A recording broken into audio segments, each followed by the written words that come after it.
Hello people of the web and YouTube, Deep here. Today I'm going to be talking about my Pi Zero W Kali Linux setup. Now guys, with that said, this will probably be the last video I talk about the Pi Zero W on, at least till I get everything situated. Currently my setup isn't well complete. It doesn't have everything that I want it to have, but what it does have right now is actually currently good enough that I thought it'd be worthwhile making a video. Now as you guys can currently see on screen, it indeed does have VNC, so I can indeed load a GUI desktop up on the computer, which is nice. Now everything kind of loads slow doing things this way, but since I don't have the standard Kali Linux desktop loading in, it's a little bit faster. You don't get access to all the Kali Linux tools with this VNC method. But overall, if I want to quickly make a change to something in my file structure without doing it over CLI or through the terminal, doing it this way is actually pretty nice. But yeah, other than having VNC, this thing pretty much has everything that my Pi 3B setup has, except for the wireless external antenna. But fortunately, the Pi Zero W has modded firmware, and since I'm using something called PwnPi Alloa, it means I can actually put the wireless adapter already built into the Pi into monitor mode and packet injection mode, I believe. So it can do a lot of the same attacks that the wireless adapter on my Pi 3B can do. But unfortunately, since I can't use my USB Wi-Fi adapter, that means the range is really limited, especially inside this metal, glasses container. And for you wondering why I chose this as the case for my Pi 3B, well, it's easy to fit in my pocket, and it's made out of metal, meaning it shields from RF really well. So when I make my low band pass filter, which I will pull up on screen right now, I actually got the diagram for it stored on my Pi so I don't lose it, which is kinda cool. But yeah, as you guys could see, this circuit is really small. It should fit in this case really well, and since everything you connect up to pin 7 on the Pi acts like a miniature antenna, having decent shielding is great, because I don't want to have 1, 2, 3, 4, 5, 6 different points where wireless can bleed out. RF frequencies can bleed out. So having a metal case is kind of a must, and this is why I chose this. And I kind of chose this too because everything can kind of just sit in there. I don't really have to solder anything together or take anything really apart to get it all to work. All I can do is just take everything out of this case and transfer it over to this hollowed out book if I wanted to be even more covert.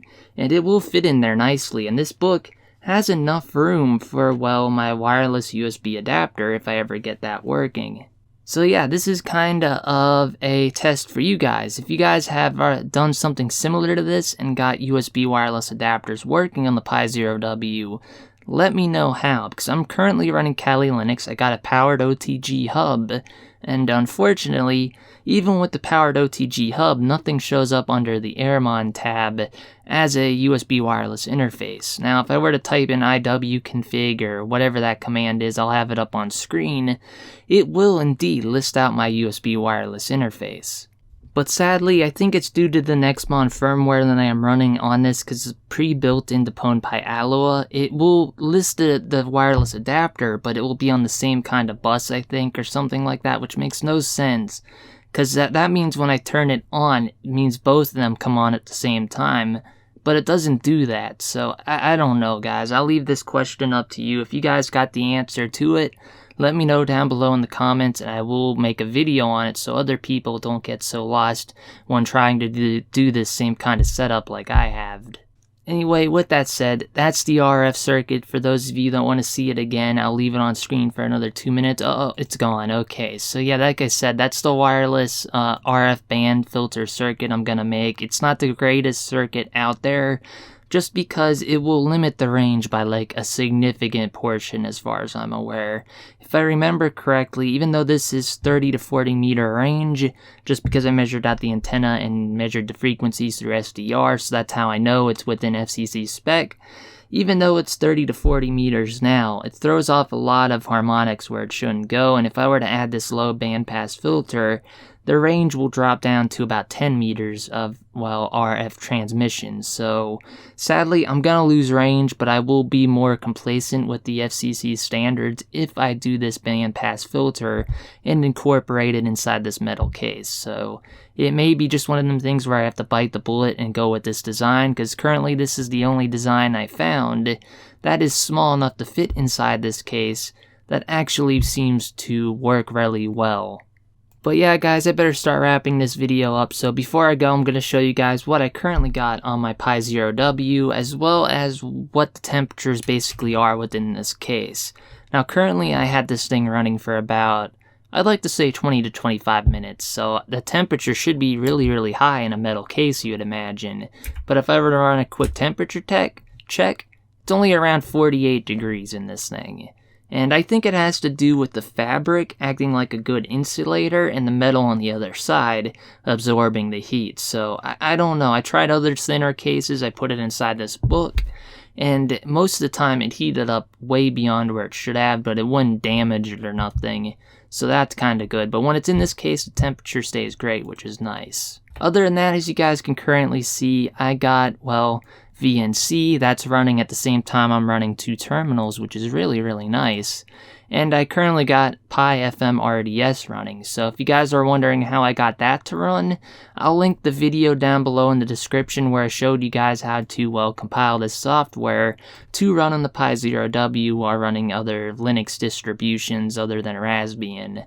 But overall, these have been working great. I ran them for about hours straight at a time, and they always worked great. The only thing you gotta note is in the README, I didn't mention this, but you want to terminate the program correctly. You don't want to force close it with something like a kill command, because if it doesn't reset certain things back to the default, you can actually damage your Pi, I found out. At least that's what the developers of the software said. So you want to be able to terminate the program correctly. So you just Control C and do that kind of stuff when you want to close it out. Other than that, I got the MDK4 all set up and running. The beacon spam seems to work, although it doesn't work right inside the metal case, like I said. The Wi-Fi signals just can't escape the metal case that well. I lose about 10 dBs of signal strength when it's in here versus when it's out of the case. So that's something I gotta work on, but unfortunately I don't think there's anything I can do about it. Other than that, I got some scripts here that I do need to remove. I just didn't get to remove them yet, like DNS Chef. I believe, if I remember right, DNS Chef requires 2 wireless adapters, and you need to, well, kick someone off the network so they connect up to your network. And currently I only got 1 wireless adapter in this, and that's the built-in one, so that attack is kinda pointless. I'll have to get rid of it then.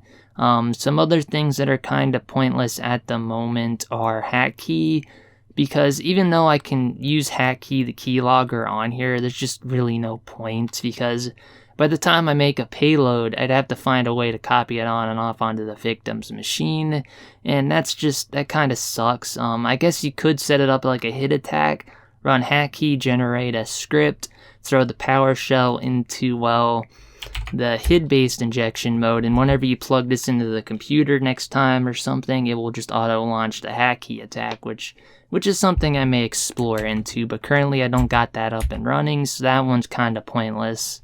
Other than that, everything else works, so pretty much everything that's on the Pi 3B currently in my current setup is on the Pi Zero W, and it works really well. However, not as well as it would with the USB wireless adapter. So if you guys have any answers for me on how I can get that thing running on the Pi Zero W, let me know. Because I know it's not my OTG cable. I can load in flash drives and all that other kind of stuff. And it's a powered cable, meaning it draws power from the power bank to the wireless adapter directly. So it should work fine, but it just doesn't. So yeah guys, I'm going to start leaving this video off. I could ramble all day about things I want to change on this setup, and unfortunately, I just don't got the time, and I'm pretty sure you guys don't want to sit through all that. So for now, I'm going to leave this off. This will be the last video you hear about my Pi Zero W unless I get a significant change going on, such as the USB wireless adapter, or I find a way to shrink the setup even more, something like that among those kind of lines. But yeah, for now, I'm gonna leave today's video off here. DTPK signing off. Peace. This one was a pretty big change. Oh yeah, we're getting some good stuff now, boys. It took forever, but we got... Now, once we got the zip downloaded, you actually need to extract that zip and put it...